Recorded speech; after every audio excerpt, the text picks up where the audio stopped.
देखो मैं गल बड़ी स्पष्ट है। किसान जथेबंदियां ने जिन्ने भी खदशे उठाए सन वो सारे खदशे समय समय नाल मोदी साहब नाल ते एग्रीकल्चर मिनिस्टर नाल भैन जी बीबा हरसिमरत कौर बादल जी कैबिनेट दे अंदर रहिंदियां और बाद च भी उठाउंदे रहे। उसे हिसाब च जिहड़ी MSP की चिट्ठी भी आई सी, आफ्टर ऑल उही खदशे उठाए सन। MSP की चिट्ठी भी आई, उस वेले भी किसान जथेबंदियां ने कहा कि MSP कली चिट्ठी के तौर पर साडी तसल्ली नहीं है।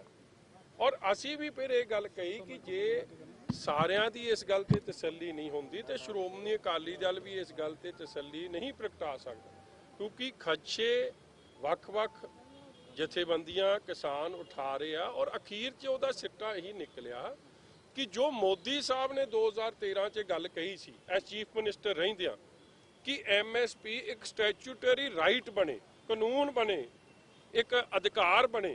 असी अज उही मंग करते हैं कि इन्हां बिलों च तुसी MSP की गल नूं दर्ज करा दिओ, क्योंकि अज भी देखो 27 MSP ऐलानियां जांदियां ने, मगर की हो रहा नरमे का MSP नहीं मिल रही।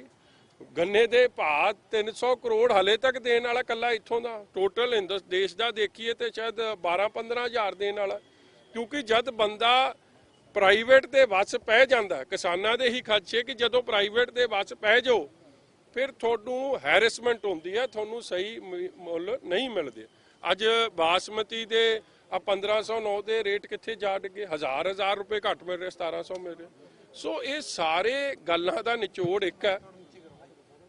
चीमा साहब ने दस ही दिता कि कैप्टन अमरिंदर सिंह नूं 7 दिनों का अल्टीमेटम है, नहीं तो कैप्टन साहब का घराओ करांगे, जिउणा औखा कर देंगे, सैशन बुलाउणा पैना, फिक्सड मैच दिल्ली नाल असी नहीं खेडण देना। और लास्ट 7 दिन अज तो 20 तरीक तो नहीं तो उन्हों का घराओ कैप्टन अमरिंदर सिंह का शुरू। और ना केवल वो सैशन बुलाउण जिहड़े उन्होंने ये पास कीते सी बिलों वापस लैन, और नाल ही जिहड़े बाकी साडियां डिमांडां ने APMC मंडी दी सारे पंजाब नूं ऐलानिया जावे, इत्थों लिख के भेजिया जावे कि स्टैचूटरी राइट MSP बने और ये तिन्ने कानूनों नूं रद्द कर दिओ। पिछली बारी 28 तरीक वाला ड्रामा नहीं चलना जदों भेजिया ही नहीं जो रेजोल्यूशन पास होया। सो ये सारी चीज़ां ते असीं बड़े क्लीयर है कि पंजाब नूं APMC मंडी ऐलानो, FCI अडानी ते जिन्ने गडाउन है ये APMC मंडी हेठ आउण। दिल्ली के मुख्यमंत्री ने आज प्रोटेस्ट किया, कुंभकर्णी मील चों उठे ने, इस तरह के आरोप बाकी पार्टियां लगा रहे हैं, आज बोले ने वो कितने महीनों तो बाद। देखो केजरीवाल साहब दिलों नहीं बोल रहे जी, नहीं तो केजरीवाल साहब तो उन्हां चों सी जिहड़े सुत्ते भी बोलते सी। उन्हां दे मिसिस दी शिकायत हुंदी सी कि रात नूं भी सुत्ते नूं भी नहीं चैन दी नींद सुणदे, मुद्दे ते बोली जांदे। मगर इन्ना समा हो गया, किन्ने किसान बेचारे लड़ते झगड़ते, साडे वो बुजुर्ग 2-3 की डैथ हो गई जिहड़े रेलवे लाइनां ते साडियां सत्कारयोग माता जी साडे बुजुर्ग बैठे सन। मगर केजरीवाल साहब नूं अज मसा जाके जिवें मजबूरी बस जिवें गल च गूठ दे के बुलाई दा उस तरह बोले आ, लोकां दी संतुष्टि नहीं। ये जिहड़ा दिल्ली च बह के जिहड़े किसानां दी वकालत ना करे उस लोग बड़ी चंगी तरह समझ रहे हैं। और अज भी मैं समझदा केवल एक फॉर्मैलिटी कीती है, इस फॉर्मैलिटी ते तां कोई संतुष्ट नहीं। आम आदमी पार्टी ने दिल्ली के जंतर मंतर धरना लाया और उस बाद संसद घेरन की कोशिश की, क्योंकि अकाली दल वालों आने वाले समय दिल्ली च प्रोटेस्ट किया जा सकता। देखो असी किसानां दी गल मन्नी जावे, असी ऑलरेडी चंडीगढ़ आके प्रोटेस्ट किया सी और असी उस दिन ही, क्योंकि गवर्नर भी दिल्ली दे चुने हुए एक तरीके की उही उन्हां दी अपॉइंटमेंट करते, दिल्ली की आवाज़ है इत्थे बैठी है। असी हुण बड़े क्लीयर है, पहला असी पंजाब दी विधान सभा, पंजाब दे लोकां दी जिहड़ी आवाज़ है वो दिल्ली तक असी थ्रू विधान सभा पहला भेजनी। जदों विधान सभा का साडा पहला मोर्चा विधान सभा है, जब वो मोर्चा असी फतेह कर लांगे फिर दिल्ली तो सुभाविक है, दिल्ली तो पार्लीमेंट च भी लड़ाई हुई सी, पार्लीमेंट च भी जे सारा लोक सभा राज्य सभा च मुद्दा बनया ਜੇ ਇਹ ਮਹਿਸੂਸ ਹੋਇਆ ਕਿ ਰਾਜ ਸਭਾ 'ਚ ਲੋਕਤੰਤਰ ਦਾ ਘਾਣ ਹੋਇਆ, ਇਹ ਸਾਰਾ ਕੁਝ ਭੈਣ ਜੀ ਦੇ ਅਸਤੀਫੇ ਤੋਂ ਬਾਅਦ ਜਾਂ ਸ਼੍ਰੋਮਣੀ ਅਕਾਲੀ ਦਲ NDA ਦਾ ਵਿਰੋਧ ਕਰਨ ਦੇ ਬਾਅਦ ਹੋਇਆ। ਔਰ ਅਸੀਂ ਸਾਰੀ ਲਾਈਕ ਮਾਈਂਡਡ ਪਾਰਟੀਆਂ ਨੂੰ ਇਸ ਕਿਸਾਨੀ ਦੇ ਮੁੱਦੇ ਤੇ ਇਕੱਠੇ ਕਰਕੇ ਦੇਸ਼ ਇੱਕ ਕਿਸਾਨ ਪ੍ਰਧਾਨ ਦੇਸ਼ ਹੈ, ਪੰਜਾਬ ਇੱਕ ਕਿਸਾਨੀ ਪ੍ਰਧਾਨ ਸੂਬਾ। ਇਹ ਇਕੱਲਾ ਕਿਸਾਨਾਂ ਨਾਲ ਨਹੀਂ, ਇਹ ਖੇਤ ਮਜ਼ਦੂਰ, ਦੁਕਾਨਦਾਰ, ਪੰਜਾਬ ਦੇ ਭਵਿੱਖ ਦੀ ਗੱਲ ਹੈ। ਉਹਨੂੰ ਲੈ ਕੇ ਅਖੀਰ ਤੱਕ ਇਹ ਲੜਾਈ ਜਾਰੀ ਰਹੂਗੀ। ਕੇਂਦਰ ਦੀ ਜੋ ਖੇਤੀਬਾੜੀ ਸਕੱਤਰ ਹੈ ਉਹਨਾਂ ਵੱਲੋਂ ਦੁਬਾਰਾ ਸੱਦਾ ਆਇਆ, ਪਰ ਕਿਸਾਨ ਯੂਨੀਅਨ ਕਹਿ ਰਹੀ ਹੈ ਕਿ ਸਾਨੂੰ ਸਰਕਾਰ ਬੁਲਾਵੇ, ਸਕੱਤਰ ਨਾਲ ਗੱਲਬਾਤ ਕਰੇ। ਤਾਂ ਤੁਹਾਨੂੰ ਕੀ ਲੱਗਦਾ ਕਿਸਾਨ ਯੂਨੀਅਨ ਨੂੰ ਖੇਤੀਬਾੜੀ ਸਕੱਤਰ ਨਾਲ ਗੱਲਬਾਤ ਦੇਖੋ, ਕਰਨੀ ਤੁਹਾਨੂੰ ਵੀ ਪਤਾ ਜੀ 77 ਦੇ ਬੱਲੇ ਵਿਚਾਰੇ ਦੇ ਕੀ ਆ। ਗੱਲ ਤਾਂ ਹੋਵੇ ਮੋਦੀ ਸਾਹਿਬ ਕੱਲ ਦਾ, ਤਾਂ ਅੱਜ ਮੈਂ ਤਾਂ ਕਹਿੰਦਾ ਐਗਰੀਕਲਚਰ ਮਿਨਿਸਟਰ ਨਾਲ ਵੀ ਗੱਲ ਕਰ ਲਓ ਸਵੇਰੇ, ਉਹਦਾ ਨਹੀਂ ਪਤਾ ਹੋਊਗਾ, ਪਰਸੋਂ ਉਹਨੇ ਰਹਿਣਾ ਨਹੀਂ, ਇਹਨਾਂ ਕਹਣਗੇ ਉਹਦੇ ਨਾਲ ਗੱਲ ਕੀਤੀ ਸੀ, ਹੁਣ ਉਹਦੇ ਮੁਕਾ ਲਓ।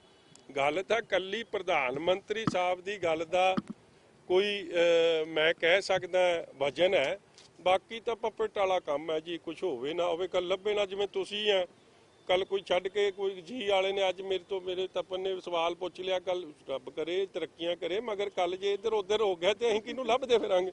ਉਹ ਕਹਿਣਗੇ ਤਪਨ ਨੇ ਪੁੱਛਿਆ ਸੀ, ਉਹ ਦੱਸ ਦੇਵੇ। ਇਸ ਲਈ ਬੜਾ ਕੁਝ ਵੇਖਣਾ ਪੈਂਦਾ ਜੀ। ਇੱਥੇ ਮੋਦੀ ਸਾਹਿਬ ਤੋਂ ਥੱਲੇ ਵਾਕਿਆ ਉਹਨਾਂ ਦੀ ਗੱਲ ਸਹੀ ਹੈ ਕਿਸਾਨ ਯੂਨੀਅਨ, ਕਿ ਕਿਸੇ ਦੀ ਗੱਲ ਨੂੰ ਕਹਿਣਗੇ ਉਹਨੂੰ ਫੜ ਲਓ, ਉਹਨੂੰ ਕਿੱਥੋਂ ਫੜ ਲਓਗੇ? ਤੋਮਰ ਸਾਹਿਬ ਦਾ ਤਾਂ ਅਗਲਿਆਂ ਨੂੰ ਮੈਨੂੰ ਲੱਗਦਾ ਜੇ ਪੁੱਛ ਲਓ ਕਿ ਕਿਹੜੇ ਸਟੇਟ ਨੂੰ ਬਿਲੋਂਗ ਕਰਦੇ ਆ, ਸਤਿਕਾਰਯੋਗ ਨੇ, ਮਗਰ ਪਤਾ ਹੀ ਨਹੀਂ ਲੱਗਣਾ ਤੋਮਰ ਸਾਹਿਬ ਕਿਹੜੇ ਸਟੇਟ ਨੂੰ। ਸਰ ਜੀ ਗੱਲ ਕਰੀ ਜਾਵੇ ਤਾਂ ਜਿਹੜੀ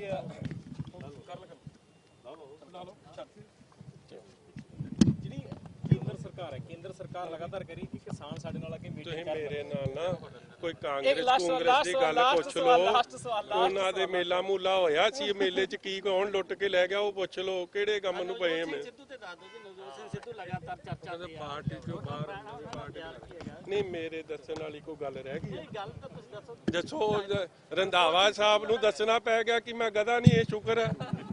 ਦੇਖੋ ਕੀ ਹਾਲਾਤ ਬਣ ਗਏ ਕਿ ਆਏ ਤਾਂ ਸੀ ਰਾਹੁਲ ਗਾਂਧੀ ਜੀ ਇੱਥੇ, ਔਰ ਆਏ ਸੀ ਕਿਸਾਨਾਂ ਲਈ, ਮਗਰ ਹਾਲਾਤ ਇਹ ਬਣ ਗਏ ਕਿ ਪੰਜਾਬ ਦੇ ਵਜ਼ੀਰਾਂ ਨੂੰ ਦੱਸਣਾ ਪੈ ਗਿਆ। ਉਹ ਕਹਿ ਰਿਹਾ ਮੈਂ ਘੋੜਾ, ਉਹ ਕਹਿੰਦਾ ਮੈਂ ਗਧਾ ਨਹੀਂ। ਹਾਲਾਤ ਤਾਂ ਇਹ ਬਣ ਗਏ, ਕਿਸਾਨੀ ਕਿੱਧਰ ਗਈ? ਇੱਕ ਉਹ ਜਿਹੜੀ ਸੀ, ਔਰ ਮੈਂ ਦੇਖੋ ਮੈਂ ਕਹਾਂ ਗੱਲ ਹੋਰ ਹੈ, ਸਾਨੂੰ ਤਾਂ ਕਹਿ ਦੇਣਗੇ ਜੀ ਇਹ ਵਿਰੋਧੀ ਪਾਰਟੀ। ਰਾਵਤ ਸਾਹਿਬ ਨਹੀਂ ਦੱਸਤਾ PPC ਪ੍ਰਧਾਨ ਫੇਲ ਹੈ ਜਾਖੜ। ਜਿਹੜੀ ਗੱਲ ਅਸੀਂ ਸਾਰੇ ਹੀ ਕਹਿੰਦੇ ਸੀ, ਉਸ ਗੱਲ ਤੇ ਮੋੜ ਤੇ ਜਾਖੜ ਸਾਹਿਬ ਨੇ ਲਾਤੀ। ਫਿਰ ਵੇਖੋ ਆਪਣਾ ਰਾਵਤ ਸਾਹਿਬ ਨੇ ਲਾਤੀ।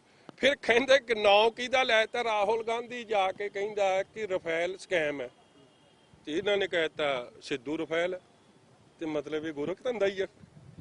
ਉਹੀ ਗੱਲਾਂ ਤੇ ਲੋਕ ਤਾਂ ਸਵਾਲ ਪੁੱਛਦੇ ਨੇ ਨਾ, ਚੱਕਰ ਕੀ ਆ? ਇਹ ਕਹਿੰਦਾ ਕਿ ਆਪਣੀ ਪਾਰਟੀ ਬਣਾ ਲੈਣੀ ਚਾਹੀਦੀ ਹੈ, ਦਵਾਈ ਦਿੱਤੀ ਗਈ ਹੈ ਤੇ ਵੀ ਕਿਹਾ ਜਾਂਦਾ ਕਿ ਜ਼ਮੀਰ ਜਾਗਦਾ ਤੇ ਨਹੀਂ ਹੁਣ ਕੋਈ ਕਸਰ ਰਹਿ ਗਈ ਹੈ? ਤੁਹਾਨੂੰ ਲੱਗਦਾ ਬਣੀ ਜਾਣੀ ਹੈ? ਹੁਣ ਜੋ ਹਾਲਾਤ ਬਣ ਗਏ, ਦੇਖੋ ਇੱਕ ਤੁਸੀਂ ਸਮਝੋ, ਰਾਹੁਲ ਗਾਂਧੀ ਜੀ ਇੱਥੇ ਕਿਸਾਨਾਂ ਲਈ ਨਹੀਂ ਆਏ ਸੀ, ਉਹ ਆਪਦੀ ਪਾਰਟੀ ਨੂੰ ਇਕਜੁੱਟ ਕਰਨ ਵਾਸਤੇ ਆਏ ਸੀ, ਔਰ ਇਹੀ ਕੁਝ ਤੁਹਾਨੂੰ ਦੇਖਣ ਨੂੰ ਵੀ ਮਿਲਿਆ।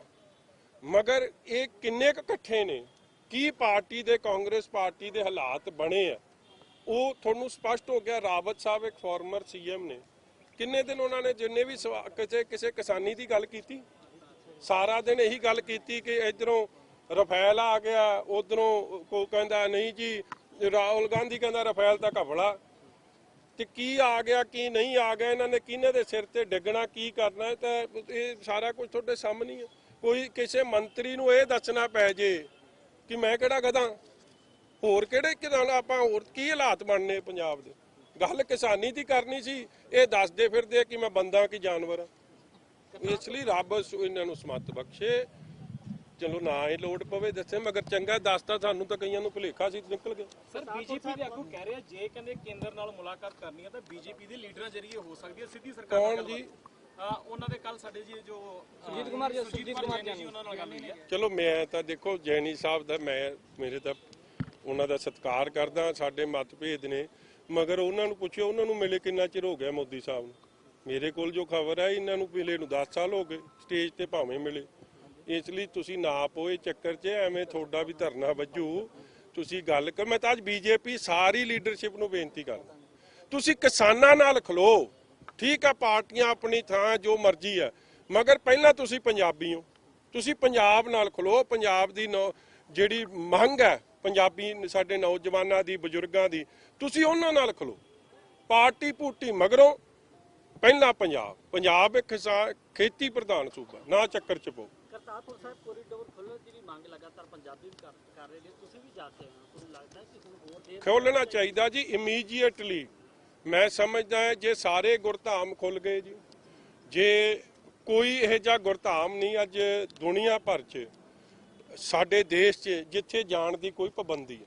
ਔਰ ਮੈਂ ਅੱਜ ਮਹਿਸੂਸ ਕਰਦਾ ਕਿ ਬਗੈਰ ਦੇਰੀ ਤੋਂ ਇਮੀਡੀਏਟਲੀ ਗੁਰਪੁਰਬ ਵੀ ਆ ਰਿਹਾ, ਔਰ ਗੁਰਪੁਰਬ ਦੇ ਸਤਿਕਾਰ ਵਜੋਂ ਪਿਛਲੇ ਸਾਲ ਬੜਾ ਵੱਡਾ ਪ੍ਰੋਗਰਾਮ ਦੋਵੇਂ ਦੇਸ਼ਾਂ ਨੇ ਮਨਾਇਆ ਸੀ, ਇਸ ਲਈ ਇਹਦੇ 'ਚ ਕਿਸੇ ਤਰੀਕੇ ਦੀ ਦੇਰੀ ਨਹੀਂ ਹੋਣੀ ਚਾਹੀਦੀ। ਔਰ ਨਾਲ ਹੀ ਮੇਰੀ ਪੰਜਾਬ ਸਰਕਾਰ ਨੂੰ ਬੇਨਤੀ ਹੈ ਕਿ ਆਪਦੇ ਜਿਹੜੇ ਇਹ ਡੀਜੀਪੀ ਸਾਹਿਬ ਆ ਇਹਨਾਂ ਦੀ ਸਲਾਹ ਨਾ ਲਿਓ, ਕਿਉਂਕਿ ਇਹਨਾਂ ਨੇ ਜਿਹੜੀ ਸਲਾਹ ਦਿੱਤੀ ਉਹ ਤੁਹਾਡੇ ਸਾਰਿਆਂ ਦੇ ਸਾਹਮਣੇ। ਲੋਕਾਂ ਦੀ ਭਾਵਨਾ ਵੇਖੋ, ਗੁਰੂ ਨਾਨਕ ਨਾਮ ਲੇਵਾ ਸੰਗਤ ਦੀ ਭਾਵਨਾ ਵੇਖੋ, ਕਿਉਂਕਿ ਮੈਂ ਇਸ ਕੋਰੀਡੋਰ ਨੂੰ ਪੀਸ ਕੋਰੀਡੋਰ ਮੰਨਦਾ, ਜਿੱਥੇ ਸਰਬੱਤ ਦੇ ਭਲੇ ਦੀ ਅਰਦਾਸ ਹੋਣੀ ਹੈ। ਔਰ ਗੁਰੂ ਘਰਾਂ 'ਚ ਹਮੇਸ਼ਾ ਸੁਨੇਹਾ ਪਿਆਰ ਦਾ ਗਿਆ, ਸਰਬੱਤ ਦੇ ਭਲੇ ਦਾ ਗਿਆ, ਇਸ ਲਈ ਇਹ ਖੁੱਲ੍ਹਣੀ ਚਾਹੀਦੀ। ਔਰ ਅੱਜ ਮੈਂ ਪਾਕਿਸਤਾਨ ਸਰਕਾਰ ਦੀ ਇਸ ਗੱਲ ਦੀ ਨਿੰਦਾ ਕਰਦਾ, ਕਿਉਂਕਿ ਮੇਰੇ ਕੋਲ ਅੱਜ ਖਬਰ ਆਈ ਹੈ ਕਿ ਇਹਨਾਂ ਨੇ ਵੀ ਉਹ ਰਿਸਟ੍ਰਿਕਸ਼ਨ ਲਾਈ ਹੈ ਕਿ ਜਿਹਨੇ ਗੁਰਪੁਰਬ ਤੇ ਜਾਣਾ ਉਹ ਕੱਲਾ ਨਨਕਾਣਾ ਸਾਹਿਬ ਜਾ ਸਕਦਾ। ਪਹਿਲਾਂ ਕਿਸੇ ਗੁਰਦੁਆਰਾ ਸਾਹਿਬ ਵੀ ਖੁੱਲੇ ਦਰਸ਼ਨ ਦੀਦਾਰ ਦੀ ਗੱਲ ਸੀ ਕਿ ਜਦ ਜਾਂਦਾ ਸੀ ਉੱਥੇ ਜਾ ਸਕਦਾ ਸੀ, ਮਗਰ ਹੁਣ ਜੇ ਉਹਨੂੰ ਰਿਸਟ੍ਰਿਕਟ ਕੀਤਾ ਜਾ ਰਿਹਾ ਟੂ ਐਨੀ ਵਨ ਪਲੇਸ ਜਾਂ ਐਨੀ ਇੱਕ ਗੁਰਦੁਆਰਾ ਸਾਹਿਬ, ਉਹ ਗਲਤ ਗੱਲ ਹੈ। ਇਹ ਸਾਰੀ ਸੋਚ ਦੇ ਉਲਟ ਹੈ। ਸੋ ਸਾਡੀ ਸਰਕਾਰ ਨੂੰ ਆਪਣਾ ਫਰਜ਼ ਨਿਭਾਉਣਾ ਚਾਹੀਦਾ, ਉਹਨਾਂ ਨੂੰ ਆਪਣੇ ਫਰਜ਼ ਨਿਭਾਉਣੇ। Thank you.